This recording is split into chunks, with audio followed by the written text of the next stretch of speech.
BJP की जन विश्वास यात्रा की शुरुआत एक साथ अंबेडकर नगर, मथुरा, बिजनौर, झांसी, बलिया और गाजीपुर से हुई और पार्टी के राष्ट्रीय अध्यक्ष जेपी नड्डा अंबेडकर नगर इस यात्रा को झंडी दिखाकर ही रवाना किया। उनके साथ पार्टी के प्रदेश चुनाव प्रभारी और केंद्रीय मंत्री धर्मेंद्र प्रधान और केंद्रीय मंत्री कौशल किशोर भी मौजूद रहे। मथुरा से मुख्यमंत्री योगी आदित्यनाथ यात्रा को रवाना किया।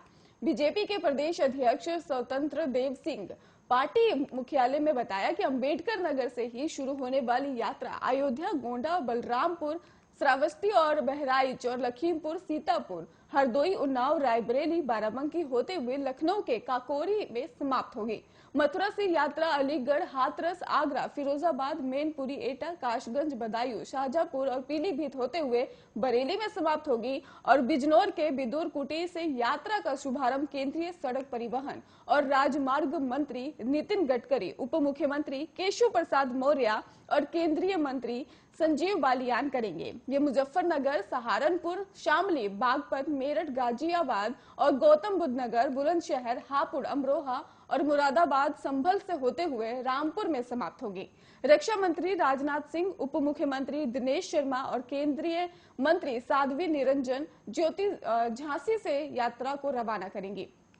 ये ललितपुर, महोबा, बांदा, चिरकुट, फतेहपुर, हमीरपुर, जालौन, औरैया, इटावा, फर्रुखाबाद, कानपुर देहात होते हुए कानपुर में समाप्त होगी और एमपी के मुख्यमंत्री शिवराज सिंह चौहान बलिया से यात्रा का शुभारंभ करेंगे, जो मऊ, आजमगढ़, गोरखपुर, देवरिया, कुशीनगर, महाराजगंज, सिद्धार्थनगर और सतंक वीरनगर होते हुए बस्ती तक जाएगी। केंद्रीय मंत्री स्मृति ईरानी गाजीपुर से यात्रा का शुभारंभ करेंगी। मौके पर श्रम मंत्री स्वामी प्रसाद मौर्य और कानून मंत्री ब्रजेश पाठक उपस्थित रहेंगे। यात्रा चंदौली, सोनभद्र और मिर्जापुर, प्रयागराज, कौशाम्बी, प्रतापगढ़, भदोही, वाराणसी और जौनपुर, सुल्तानपुर होते हुए अमेठी में समाप्त होगी और स्वतंत्र देव ने कहा कि 2017 के चुनाव से बीजेपी के पूर्ववर्ती सरकार की खामियों को उजागर करने के लिए यात्रा निकाली थी और इस बार अपनी सरकार की उपलब्धियां बताने के लिए यात्रा निकाल रहे हैं। उन्होंने बताया कि ये सभी यात्राएं 403 विधानसभा क्षेत्रों से होकर गुजरेंगी।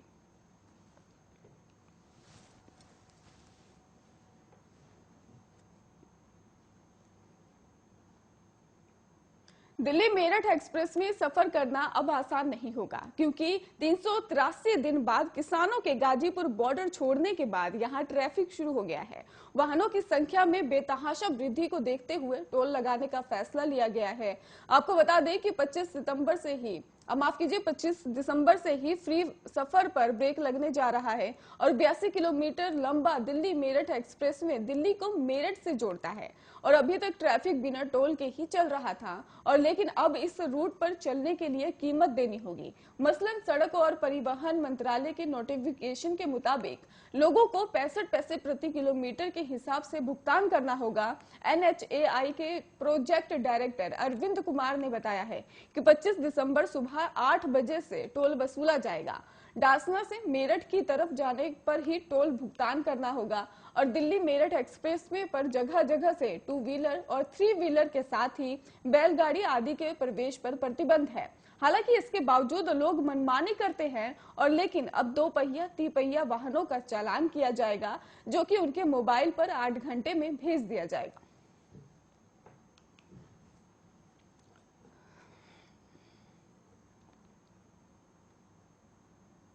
गहलोत मंत्रिमंडल के विस्तार के बाद भी कांग्रेस पार्टी में अंदरूनी खींचातान थमने का नाम नहीं ले रही है। गहलोत खेमे के निर्दलीय विधायक संयम लोढ़ा ने ही सरकार के 3 साल पूरे होने के मौके पर ही सीएम अशोक गहलोत को बधाई देने के बहाने सचिन पायलट कैंप इशारों में हमला बोल दिया है। आपको बता दें कि संयम ने ट्वीट कर कहा है कि सरकार की शुरुआती लुदारी तलवार की नोक पर और लगातार अस्थिरता सिर उठाती रही है और सूरज को तो पग पग तपना ही है और खेला होबे तो पंचर ही रहेगा। राज्य के कोने कोने में फैला विकास और उत्सव का भाव तो पैदा करता ही है। संयम ने यह भी ट्वीट किया है कि राजनीतिक गलियारों में कई तरह के मायने निकाले जा रहे हैं। उनके ट्वीट के बाद से ही और सिरोही से ही निर्दलीय विधायक संयम सीएम गहलोत के खास माने जाते हैं। गत वर्ष ही गहलोत और पायलट के बीच हुए सियासी संग्राम में संयम लोढ़ा ने भी लगातार अशोक गहलोत के साथ खड़े नजर आए थे और गहलोत ने मंत्रिमंडल विस्तार के बाद जिन 6 विधायकों को सलाहकार बनाया था उनमें भी संयम ही शामिल थे। संयम अपनी बेबाक बयानबाजी और तीखे तेवर के कारण लगातार सुर्खियों में बने रहते हैं।